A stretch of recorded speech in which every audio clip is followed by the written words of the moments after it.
এবার জঙ্গি সন্দেহে তৃণমূল নেতার ভাইকে আটক করা হয়েছে। আটক করেছে রাজ্য পুলিশের এসটিএফ এর শাখা। আপনাদের আরো একবার জানাই, জঙ্গি সন্দেহে তৃণমূল নেতার ভাইকে আটক।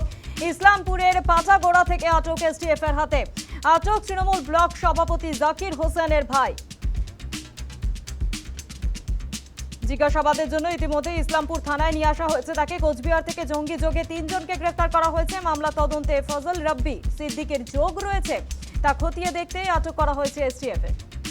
এ বিষয় নিয়ে আরো বিস্তারিত জানাবে ফোন লাইনে রয়েছে প্রতিনিধি অলিভ মিত্র। অলিভ, কি জানা যাচ্ছে?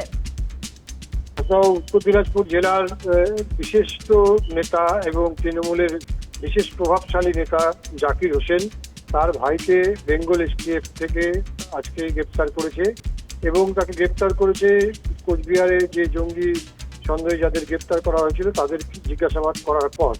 এবং এর সাথে যুক্ত রয়েছে বাংলাদেশে 3 কাণ্ড পাচারের যে মামলা, সেই মামলার কিছু তথ্য এদের কাছ থেকে পাওয়া গিয়েছে বলে পুলিশের সূত্রে জানা যাচ্ছে।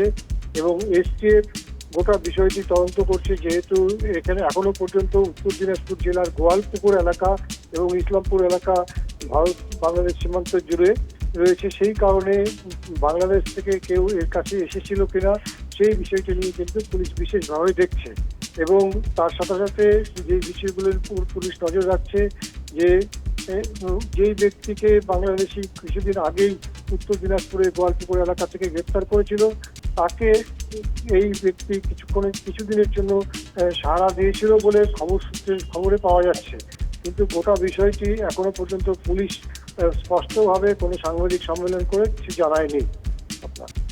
ধন্যবাদ অলিভ। আপনাদের আরো একবার জানাই যে জঙ্গি যোগ সন্দেহে এবার তৃণমূল নেতার ভাইকে আটক করা হয়েছে। ইসলামপুরের পাচাগোড়া থেকে আটক করা হয়েছে। আটক করেছে এসটিএফ। আটক তৃণমূলের ব্লক সভাপতি জাকির হোসেনের ভাই।